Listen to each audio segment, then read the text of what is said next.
तो चलिए फिर से स्वागत है स्मार्ट क्लास के यूट्यूब चैनल पर। देखिए आज के टॉपिक में हम लोग बात करेंगे वियतनाम युद्ध के बारे में। इस टॉपिक में हम लोग ये जानेंगे कि वियतनाम किस प्रकार से एक ऐसा देश था जिस पर कभी फ्रांस का आधिपत्य था, कभी फ्रांस ने इसको बेइंतहा लूटा। फ्रांस के लोगों ने इस क्षेत्र को या फ्रांस के सैनिकों ने इस क्षेत्र को पूरी तरह तबाह कर दिया। आज के क्लास में हम ये जानेंगे कि वियतनाम युद्ध में किस प्रकार से नए नए अध्याय लिखे गए, किस प्रकार से अमेरिका, फ्रांस और कई देशों ने वियतनाम को तबाह कर दिया। तो देखिए शुरुआत कुछ इसका ऐसा होता है कि वियतनाम वर्तमान समय में एक स्वतंत्र देश है, लेकिन इसकी जो इतिहास है वो 1860 के दशक से शुरू होता है। 1860 के दशक में वियतनाम एक गुलाम देश बनता है फ्रांस के अधीन। फ्रांस जैसा एक ताकतवर देश उस समय वियतनाम, कंबोडिया, चाइना और साथ ही साथ लाओस को इंडो चाइना उपनिवेशवाद के अंतर्गत अपने अधीन करता है। इस उपनिवेशवाद में बहुत कुछ ऐसी घटनाएं होती हैं जहां पर वियतनाम के लोगों को बहुत अधिक परेशानियों का सामना करना पड़ता है। फ्रांस एक ताकतवर देश उस समय तो था, साथ ही साथ फ्रांस जो था वो भारत में जिस तरह से ब्रिटिश सरकार जो थी आके तबाही मचाई थी, उसी तरह फ्रांस भी वियतनाम और अन्य देशों के साथ, जिसमें चाइना था, कंबोडिया और लाओस थे, इन क्षेत्रों में तबाही मचा रहा था। फ्रांस ने यहाँ पर बहुत भारी मात्रा में अपने उपयोगी लायक कार्य किए और वियतनाम के ज़मीन से खनन करके और कई प्रकार के ऐसे उद्योगों को लगा करके भारी मुनाफा कमाया।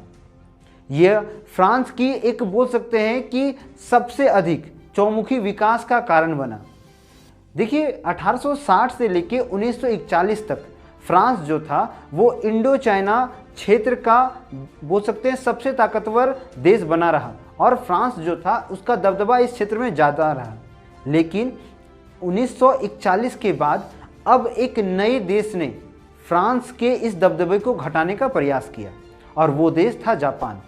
देखिए 1941 के समय में जापान जो था एक तटीय देश के रूप में बहुत ताकतवर बन चुका था और ये लगातार ऐसे कार्य कर रहा था जिससे कई देश जो थे वो जापान से हार रहे थे और जापान लगातार जीत की उन बुलंदियों को छू रहा था, जिसके कारण जापान ने फ्रांस को भी यहाँ से खदेड़ना शुरू किया और अंततः जापान की युद्ध नीति ने फ्रांस के सैनिकों को वापस भेज दिया। जब फ्रांस की सेना वापस गई तो जापान ने 1941 से लेकर 1945 तक वियतनाम पर अपना आधिपत्य जमाया। इस दौरान जापान ने कई ऐसे कार्य किए जिसमें उसे बहुत लाभ हुआ, लेकिन यह जो लाभ का क्रम था और ये जो शासन का क्रम था ये ज़्यादा दिनों तक देखने को नहीं मिलता है। 1945 में जापान दूसरा विश्व युद्ध में बहुत भारी हार का सामना करता है।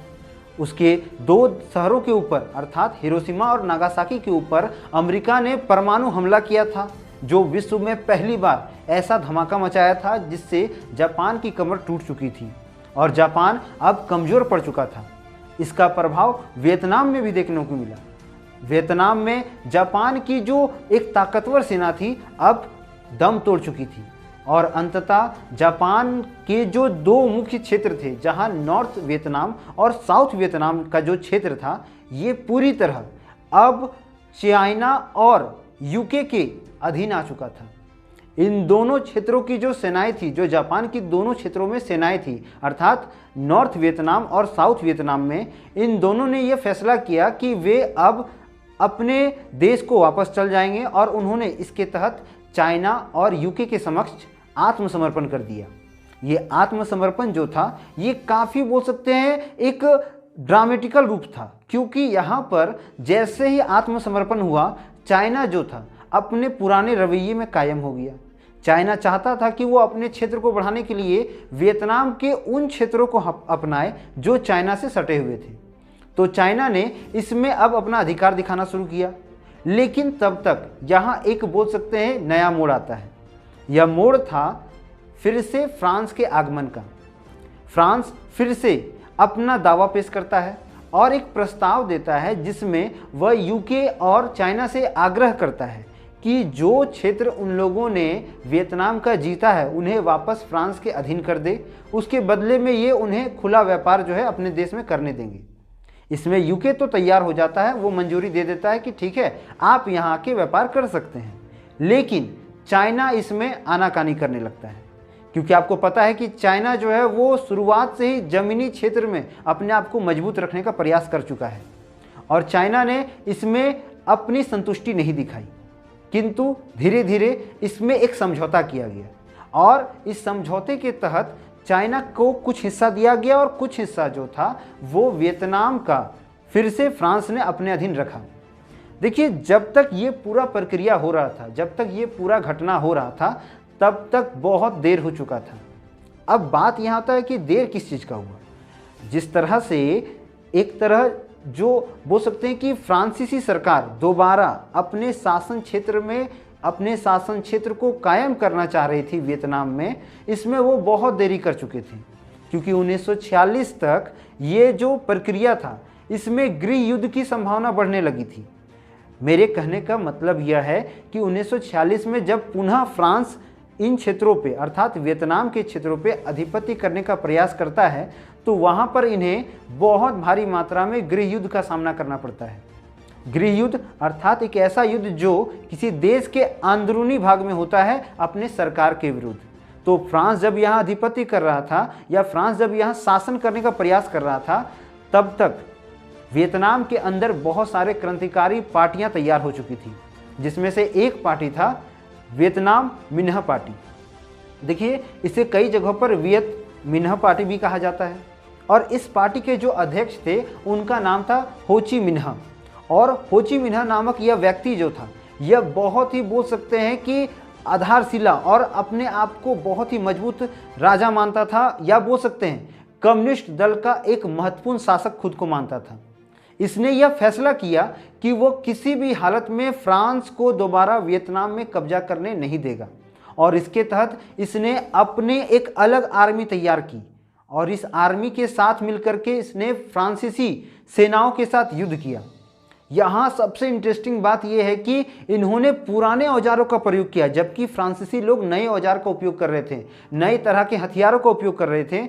इन्होंने पुराने तौर तरीकों, जो लड़ाई के पुराने तौर तरीके होते हैं, उसका उपयोग किया और उसके तहत इन्होंने क्या किया, एक बहुत ही इंटरेस्टिंग काम किया और ये काम था गोरिल्ला युद्ध का। देखिए, वियतनाम में जो बोल सकते हैं कि मिन्ह पार्टी के जो आर्मी थी या हो ची मिन्ह के जो अनुयायी थे, जो लोग थे, उन्होंने गोरिल्ला युद्ध में ख्याति हासिल कर ली थी। उन्हें पता था कि किस तरह गोरिल्ला युद्ध किया जाता है और चूंकि वियतनाम जो है एक वन से भरा देश है, एक ऐसा देश है जहाँ की भूव्यवस्था काफ़ी उलट पुलट है। कई जगहों पर आपको बड़े बड़े गड्ढे मिलेंगे, कई जगहों पर नदियाँ मिलेगी, कई जगहों पर विशाल जंगल मिलेगा, घना जंगल मिलेगा और कई जगहों पर पहाड़ पर्वत मिलेंगे जो घनघोर जंगलों से घिरा हुआ है। तो इन जगहों पर किसी भी प्रकार से युद्ध करना काफ़ी परेशानी भरा रहता है और फ्रांस के लोग इसमें बहुत कमज़ोर थे, या आप कह सकते हैं कि फ्रांस की सेना इसमें बिल्कुल असक्षम थी।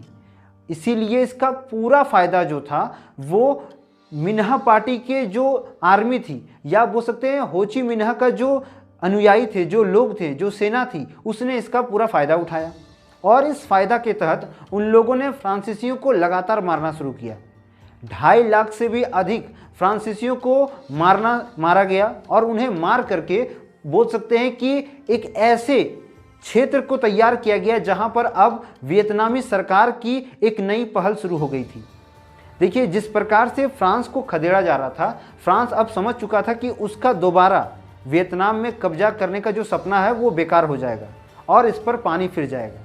इसी के तहत अब फ्रांस ने वियतनाम के इन पार्टियों के साथ एक समझौता करने का प्रयास किया और एक प्रस्ताव पारित किया कि वे एक ऐसा समझौता करें जिसमें फ्रांस के जो बंदी सैनिक हैं उन्हें छोड़ दिया जाए और वे वापस अपने देश चल जाएंगे। लेकिन यहाँ पर हो ची मिन्ह ने यह शर्त रखी कि हम आपके लोगों को तब तक नहीं छोड़ेंगे जब तक आप इंडो चाइना के क्षेत्र में आने वाले जितने भी देश हैं उन्हें मुक्त नहीं करेंगे।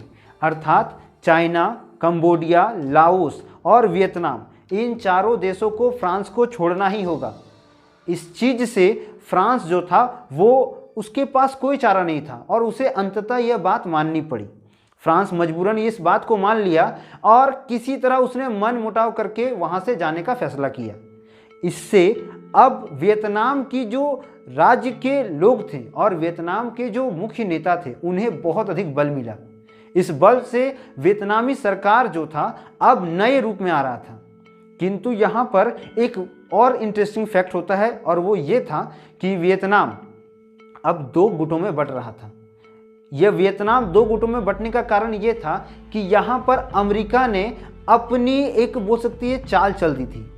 अमेरिका जानता था कि जिस प्रकार से वियतनाम से फ्रांस जाएगा वैसे ही वियतनाम में कम्युनिस्ट पार्टी जो हो ची मिन्ह की पार्टी है वो धाक जमा देगी और उसके इस दबदबे को कम करने के लिए अमेरिका ने 1950 से ही एक नई रणनीति शुरू कर दी।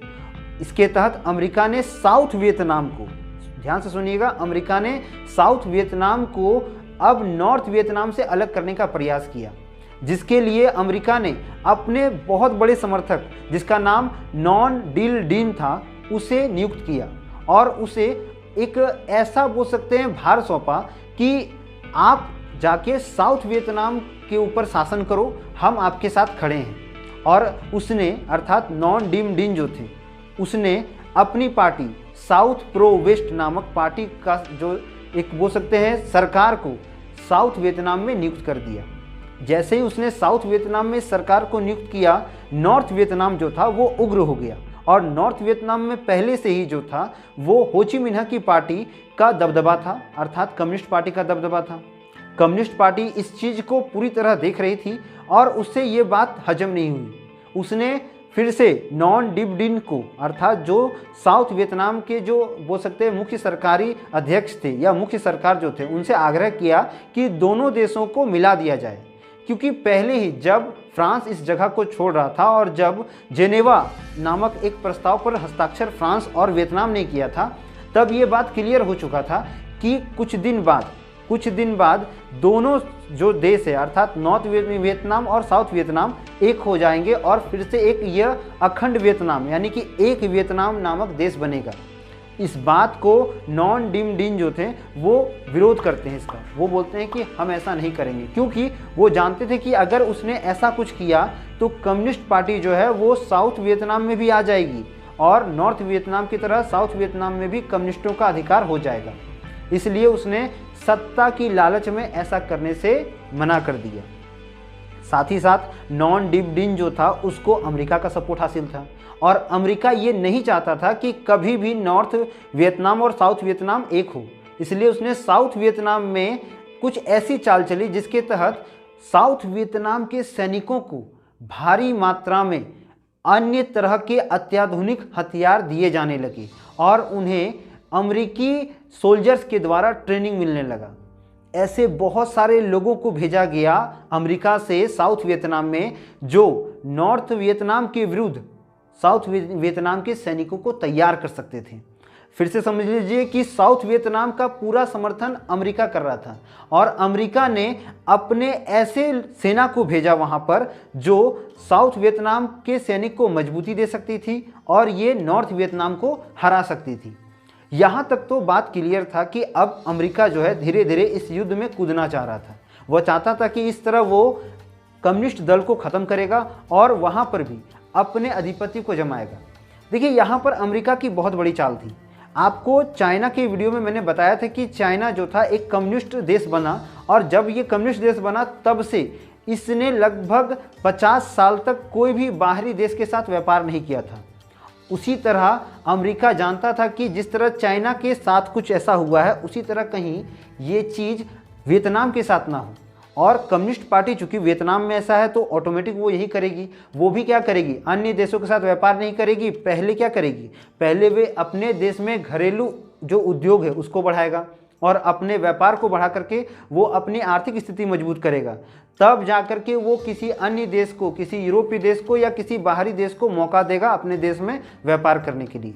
इस चीज़ को अमेरिका पूरी अच्छा से जानता था, इसलिए अमेरिका ने कम्युनिस्ट पार्टी को ख़त्म करने का प्लान बनाया था और इसके तहत अमेरिका ने कम्युनिस्ट पार्टी को रोंदने के लिए साउथ वियतनाम को अपने समर्थन में ले लिया और लगभग अपने शुरुआती खेमे में उसने 20 से 25,000 जो मुख्य सेना अध्यक्ष थे उन्हें भेजा साउथ वियतनाम में, और उनके द्वारा ट्रेनिंग दिलवाया गया नॉर्थ वियतनाम के खिलाफ युद्ध लड़ने के लिए साउथ वियतनाम के सैनिकों को। देखिए 1950 के बाद ही जो था अमेरिका ने धीरे धीरे अपनी सेना टुकड़ी जो थी वो लगातार वियतनाम के साउथ क्षेत्र में भेजना शुरू कर दिया था। साउथ वियतनाम में अमेरिका ने अपनी पहले तो ऐसे लोगों को भेजा जो साउथ वियतनाम के सेना को ट्रेंड कर रही थी, उन्हें हर प्रकार के हथियार मुहैया करवा रही थी और साथ ही साथ हर प्रकार की ऐसी रणनीति सिखा रही थी जो युद्ध में काम देती। लेकिन जब इससे नहीं रहा गया तो उन लोगों ने 1960 से 62 तक बहुत भारी मात्रा में अपनी सेना टुकड़ी को वहाँ पर भेजना शुरू किया। जब इसकी बहुत भारी मात्रा में सेना टुकड़ी अमेरिका की साउथ वियतनाम में पहुंच गई तो इन लोगों ने छावनी का निर्माण किया, अर्थात सेना छावनी का निर्माण किया, जिसके तहत बहुत ज़्यादा मात्रा में कई सारे अमेरिका का जो बोल सकते हैं ट्रेनिंग कैंप को खोला गया और यहाँ पर अमेरिकन जो थे अब खुले रूप से वियतनाम के साथ युद्ध करना चाह रहे थे, वो भी नॉर्थ वियतनाम के साथ। किंतु यहाँ पर एक बहुत बड़ी समस्या थी। समस्या ये चीज़ की थी कि वियतनाम का जो पूरा क्षेत्र है वो जंगली झाड़ियों और बोल सकते हैं कि कई प्रकार की उथल पुथल भूमि से बना हुआ है। तो यहाँ पर अमेरिकी सेना कभी भी इस तरह के ज़मीन में युद्ध नहीं की थी। उन लोगों ने ऐसे ज़मीन में युद्ध किया है जो ज़मीन समतल हो या फिर बोल सकते हैं जो थोड़ा सा उबड़ खाबड़ हो, लेकिन वियतनाम की ज़मीन में उन्हें युद्ध करने में काफ़ी परेशानी हो रही थी और इसी कारण उन लोगों ने कुछ ऐसे तरकीब निकाली जिससे वे इस युद्ध में जीत हासिल कर सके और नॉर्थ वियतनाम को हरा सके। देखिए 1967 तक वियतनाम में अर्थात साउथ वियतनाम में अमेरिका ने अपने 5 लाख से भी ज़्यादा सेना को नियुक्त कर दिया था, लेकिन इसके बाद भी वो हार रहे थे। और चूंकि साउथ वियतनाम की जो लोकल बोल सकते हैं सेना थी वो ऐसे भी हार चुकी थी, तो पूरा खेमा अब किसके हाथ में आने वाला था? अमेरिका के हाथ में। और अमेरिका सीधी तौर पर इस युद्ध में भाग नहीं ले सकता था, क्योंकि उसने दूसरे विश्व युद्ध में यह साइन किया था कि वो किसी भी युद्ध में तब तक अपना हस्तक्षेप नहीं करेगा जब तक कोई सामने वाला देश उसके ऊपर अटैक नहीं करे। और अमेरिका ने इसके लिए एक ऐसा प्लान बनाया, एक ऐसी चाल खेली जिसमें उसने नॉर्थ वियतनाम पर ये आरोप लगाया कि उसकी सेना जो है अर्थात नॉर्थ वियतनाम की सेना ने अमेरिका के एक हमलावर जहाज को मार गिराया है जो पूरी तरह बोल सकते हैं कि अपने हवाई मार्ग में उड़ रहा था। और इस तरह से अमेरिका ने इस युद्ध में खुली रूप से अपने आप को भागीदारी बना दिया। अब अमेरिका जो था वो एक जहाज़ की मदद से या एक जहाज़ के क्षतिग्रस्त होने की अफवाह से इस युद्ध में शामिल हुआ। यूएसए के जो असेंबली थी, जो कांग्रेस असेंबली थी, वहाँ पर यह पारित कर दिया गया कि हाँ अमेरिका इस युद्ध में भाग ले रहा है और पूरा देश का उसका समर्थन है। अमेरिका के सरकार को पूरे देश का समर्थन है, क्योंकि ऐसे अमेरिका किसी भी देश के साथ अगर युद्ध करेगा तो पूरा दबाव जो है वहाँ की जनता पर पड़ता है और जनता का भरोसा लेना बहुत ज़रूरी होता है। यदि कोई देश युद्ध करता है तो जनता का भरोसा नहीं होगा तो वहाँ पर भी गृह युद्ध हो सकते हैं। उदाहरण के लिए जब भारत में कारगिल युद्ध हुआ था तो कारगिल युद्ध के दौरान अटल बिहारी वाजपेयी जी ने पूरे देश को यह न्यूज़ दिया कि हमारा देश जो है वो युद्ध की स्थिति में है। तब जाकर पूरे देश के जनता ने उनका समर्थन किया। इंदिरा गांधी के समय में भी अर्थात 1971 में भी ऐसी घटनाएं देखने को मिली थी। तो उसी तरह अमेरिका ने अपनी जनता को अपने फेवर में लेने के लिए एक छोटी सी अफवाह या बोल सकते हैं झूठी अफवाह फैलाई थी, जिसके बाद अब अमेरिका जो था पूरी तरह इस युद्ध में शामिल हो गया। अंततः अमेरिका ने 1975 में इस युद्ध को अपने अधीन ले लिया। देखिए 1967 में 5 लाख से भी ज़्यादा सेना अमेरिका ने डाल दिया था कहाँ? साउथ वियतनाम में, और नॉर्थ वियतनाम को हराना चाह रहा था। लेकिन युद्ध अब मेन जो युद्ध था वो 1975 से शुरू होता है। अब अमेरिका जो था खुले रूप से पूरी तरह से बोल सकते हैं नॉर्थ वियतनाम को हराने का प्रयास कर रहा था। इसी के तहत अमेरिका ने युद्ध नीति में बदलाव किया, क्योंकि अमेरिका ये जानता था कि जिस तरह से साउथ वियतनाम की सेना लगातार नॉर्थ वियतनाम से लड़ रही है वो लगातार हार रही थी। तो अमेरिका ने इसके कारण को ढूंढा कि क्यों ऐसा हो रहा है। अब अमेरिका ने अपने जो रिसर्च है उसमें यह पाया कि वो कुछ ऐसा युद्ध करें जिससे नॉर्थ वियतनाम की सेना छुपकर जो वार करती है, जो गोरिल्ला युद्ध करती है, उसमें वो नहीं सके। इसके लिए अमेरिका ने एक नए प्रकार के हथियार का निर्माण किया और उसने नापाम नामक एक रासायनिक हथियार को तैयार किया, रासायनिक बॉम्ब को तैयार किया, और इसके द्वारा जो नॉर्थ वियतनाम के जो बोल सकते हैं रिहायशी इलाके थे, जो जनसंख्या वाले क्षेत्र थे, जो शहर थे, उन पे ये बम गिराया जाने लगा। जैसे ही यह बम गिराया जाने लगा तो ये एक ऐसा रसायन था, अर्थात नापाम एक ऐसा रासायनिक बम था जो मानव सतह की, मानव त्वचा की सतह पर जैसे भी चिपकेगा वो जलना शुरू हो जाएगा। साथ ही साथ यह एक अलग प्रकार का स्मोक, अलग प्रकार का धुआं उत्पन्न करता था, जिससे कई प्रकार की विषैली बीमारियां होती थी। कई लोग इसके धुएं को सूंघने से ही मर जाते थे। तो इस तरह से अमेरिका ने एक बहुत बड़ा नरसंहार किया, जिसके बाद अमेरिका अब नॉर्थ वियतनाम के उन क्षेत्रों पर हमला करना चाह रहा था जहां पर जंगली झाड़ियां थी, अर्थात जहां पर घने जंगल होते थे और इन जंगलों में वियतनामी सेना छुपी होती थी। अमेरिका ने यहां पर एजेंट ऑरेंज नामक एक रसायन का छिड़काव किया, जिससे जंगल के जो हरे भरे पेड़ पौधे होते थे, जितने भी हरे भरे पेड़ पौधे होते थे, वे पूरी तरह झुलस जाते थे और कुछ समय के बाद अर्थात 1 से 2 दिन के अंदर वो पूरा जो जंगल होता था वो खत्म हो जाता था, जिससे आराम से अमेरिका अपने बॉम्बर अटैक एरोप्लेन से उन क्षेत्रों पे बमबारी कर सकता था जहां पर वियतनामी सेना जंगलों में छुपकर रहती थी और ये पूरी तरह सुरक्षित था। तो अंततः अमेरिका ने कुछ ऐसा ही किया और इस तरह अमेरिका जो था बहुत भारी मात्रा में नरसंहार करना शुरू कर दिया था, जिसका बहुत ही बड़ा दुष्परिणाम पर्यावरण को भी झेलना पड़ा, क्योंकि जिस तरह से पर्यावरण में जंगलों की बोल सकते हैं निर्मम हत्या की जा रही थी, जंगल खत्म किए जा रहे थे, इससे वियतनाम का जो क्षेत्र था वो वायु प्रदूषित होने लगा। कई लोगों को इससे कई प्रकार की बीमारियां होने लगी और अंततः यह जो था एक विकराल रूप लेने लगा। देखिए, इन सभी घटनाओं में अमेरिका के जो राष्ट्रपति थे लिंडन जॉनसन, उन्होंने ये साफ हिदायत दे दी थी कि अमेरिका की जो सेना वहाँ पर लड़ रही है वो अपने आप को पहले सुरक्षित रखे, क्योंकि उन्हें पता था कि वियतनामी सेना जो है वो गोरिल्ला युद्ध में पूरी तरह जो है प्रभावी है और पूरी तरह दक्ष है। इसीलिए उन लोगों ने ज़्यादातर हवाई मार्ग से हमला किया था, अर्थात अमेरिकी सेना ने अधिकतर जो युद्ध है वो हवाई मार्ग से किया था। और कहा जाता है कि अमेरिका ने इतनी भारी मात्रा में, इतनी संख्या में नॉर्थ वियतनाम पर बम गिराए थे जितना दूसरे विश्व युद्ध में भी नहीं हुआ था, अर्थात दूसरे विश्व युद्ध में जितना बमों की बारिश नहीं हुई थी उससे भी बहुत ज़्यादा मात्रा में बमों की बारिश नॉर्थ वियतनाम में हुआ था।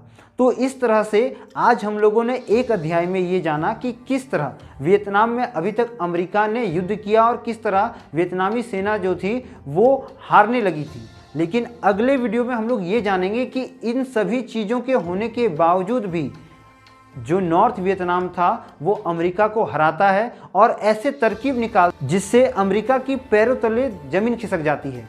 किस तरह से अमेरिका को मुंह की खानी पड़ती है और अमेरिका के पास अत्याधुनिक हथियार होने के बावजूद भी उसकी 2 से 3 लाख जो सेना रहती है वो पूरी तरह मार दी जाती है। आशा करते हैं अभी तक की इस पार्ट में आपको सभी पॉइंट्स अच्छे से समझ में आ गए होंगे। मिलेंगे हम लोग अगले वीडियो में, इसी पार्ट को दोबारा लाएंगे और उसमें जानेंगे कि अभी तक और क्या क्या घटनाएं हुई हैं। तब तक के लिए चैनल को लाइक करें, शेयर करें, सब्सक्राइब करें। वंदे मातरम, भारत माता की जय।